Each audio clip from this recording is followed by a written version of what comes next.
If you want to get in contact with me, the best way to do it is on Instagram. If you just want to say what up, if you want to tell me you love my videos, if you want to tell me you hate my videos, the best way to do it is on Instagram. Peace, y'all. Jonny Fastlane here. So, Tory Lanez reacts to 6ix9ine snitching and says that he kind of misses him. Plus, Davies has a very weird threesome. Let's talk hip-hop. Regardless of whatever he did, I kind of miss that guy, dog. That was my nigga. He's a funny guy, dog. He's really as a person. Alright, y'all, so that's Tory Lanez, right? And he does an interview on Complex, right, with Speedy.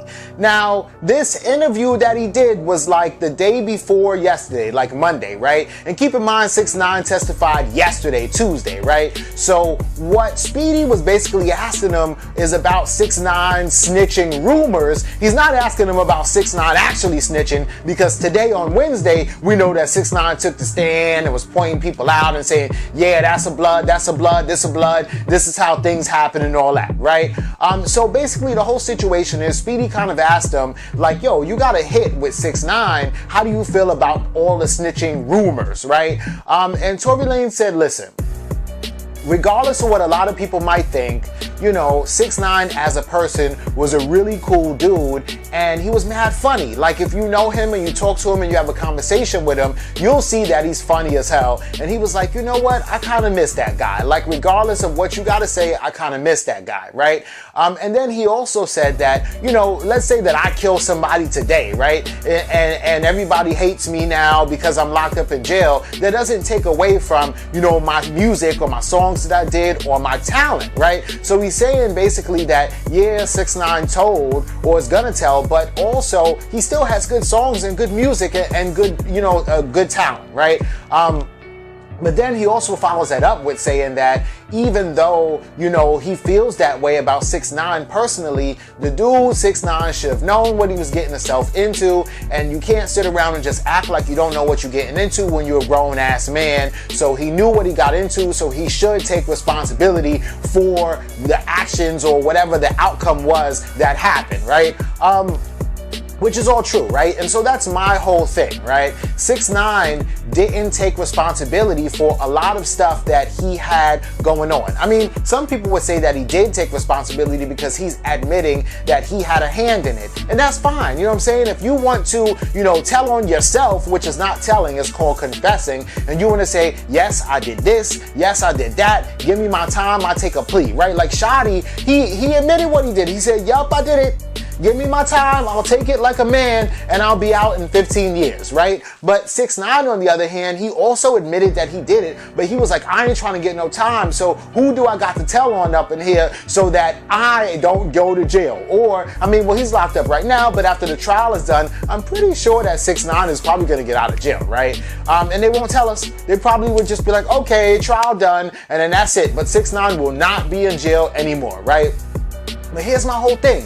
I really don't think that 6ix9ine really had to tell on anybody, right? Because yesterday he testified that, you know, Mel Murder is the godfather of 9 Trey, and that Shotti was right underneath him, right? And that's the whole reason why Shotti even became his manager, because his, you know, 6ix9ine's main job was to bring money into the organization. So of course the money had to go, you know, through Shotti and be filtered through Shotti, 6ix9ine's manager. So at least that Shotti knows how much money 6ix9ine is generating, so Shotti could split it up amongst people, right? This is all what 6ix9ine was talking about yesterday on the stand, right? But my whole thing is that if Shotti was down with 9 Trey for years, and Mel Matrix is the godfather, and then he also said that Seiko Billy was a 5-star general right under Shotti, then 6ix9ine, some dude that joined the organization back in November 2017, doesn't have really all of that, you know, street credibility and all that backing, so he probably would have gotten the most, even if he took it to trial, or even if he copped out to a plea and just admitted what he did and didn't tell on nobody, the most he would have got was 5 years. If Shotti got 15, the most 6ix9ine would have got was 5 years, right? So, you know, it's kind of crazy that 6ix9ine would even tell, right? 6ix9ine already has been locked up for about a year right now, right? So that means he only would have had 4 more years to go, and Bobby Shmurda took 5 years on the chin. You know what I'm saying? And he's gonna come out and he's gonna still be, you know, a force to reckon with in hip hop because of this, right? And it's not like 6ix9ine was a victim, and everybody's like, oh yeah, but what would you do if these people, you know, tried to fuck your baby moms or was conspiring against you or this and that or whatever the case may be? Yeah, they were conspiring against him. No, they weren't trying to do anything with his baby moms, right? But yeah, I mean, this is what happened in gang culture. If you're gonna turn on your people, then yeah, they're gonna conspire against you and try to get you out of here. You know what? We got our money from them, we got what we could get, and we just gonna have to, you know, let this dude go, right? And that is gang stuff, and that's what 6ix9ine got himself into. Also, they weren't using him. 6ix9ine wasn't a victim. They weren't extorting him or anything like that. 6ix9ine was fiending to be down with the gang, right? He tried to be down with the Crips at first, right? He tried to be down with Scumlord Dizzy at first, a bunch of Crips. He bought a box of, you know, blue flags to Scumlord Dizzy and say, hey, let's shoot a video. And Scumlord Dizzy was like, nah, I ain't trying to do that. That's crazy. You glorifying gang activity. He also, after he was touring overseas, bought a box of red flags to Seiko Billy because he knew Seiko Billy. And Seiko Billy was like, cool, I'm down with it. Called up a bunch of gang members. They went on Madison Avenue, 370 Madison in Bed-Stuy, and they shot the video, right? 6ix9ine gave everybody the red flags and of course tied a red flag around his head too. At that point, 6ix9ine wasn't even a gang member, right? But Seiko Billy let him do that because it was dope, it was fire, and this is crazy the way that you are representing the gang, right?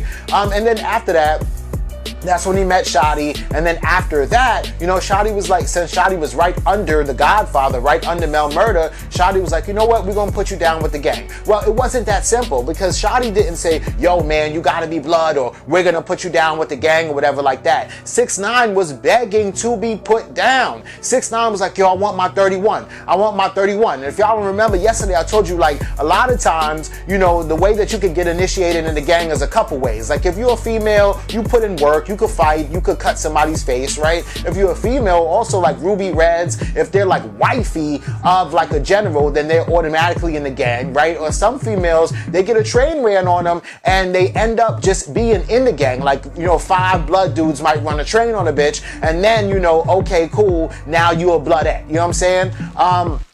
But then the dudes could put in work too. They could cut somebody's face, or they could, you know, do whatever, or they could get jumped in, right? And this is the whole 31 seconds in the elevator thing, like the old 31, right? So, and 6ix9ine was begging and begging to get his 31 seconds, right? Where they basically, you know, form a circle around you, red light, green light, 1, 2, 3, and they jump in there for 31 seconds and just mollywop you, right? And you could fight back or whatever like that, but after that whole thing, then you're a blood, right? So 6ix9ine was begging for his 31 seconds. He wanted that, you know what I'm saying? He kept on, after he met Shotti, begging Shotti, please let me get my 31, please, right? And Shotti was like, you know what, you could be a blood, but we're not gonna beat you up or nothing like that. All you gotta do is just bring money into the organization, right? And let me be your manager so that I could, you know, divvy it up to whoever needs what, right? So basically he was paying to be a blood. He was paying to be in the organization, right?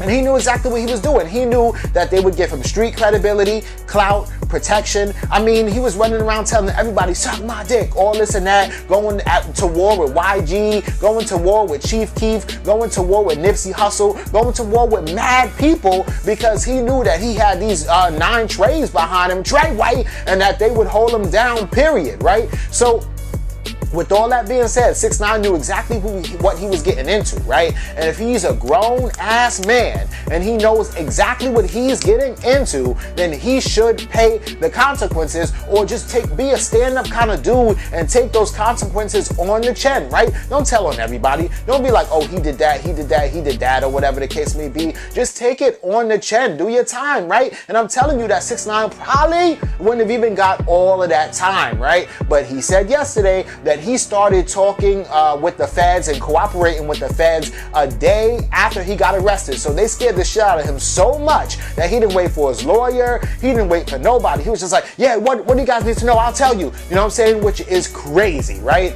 But Anyway, with all of this going on, 6ix9ine is scheduled to like go on the stand again today. I don't know if he's gonna go on the stand again on Friday, but definitely today, well, today's Wednesday. So I don't know if he's gonna go on the stand again on Thursday, but today on Wednesday, like as I'm recording this video, he's probably getting ready to walk out there and go on the stand again, because he still has to tell about the whole robbery that happened during the Fifi video, and how, you know, he says allegedly, you know, Harv, you know, kidnapped him, knocked him over the head, stole his jewelry and his money, took him back to the crib and all that stuff. So yesterday he didn't talk about anything about that. He was just basically pointing out members of 9 Trey and setting it up and letting people know like, yo, this is a blood, this is a blood, this is a 9 Trey member, this is the way that the hierarchy went. You know, you got your generals, your 5-star generals, your godfathers, your soldiers. He was basically breaking all that down yesterday, right? He didn't even get into all the crime and everything like that. But so audio of 6ix9ine's testimony yesterday leaked.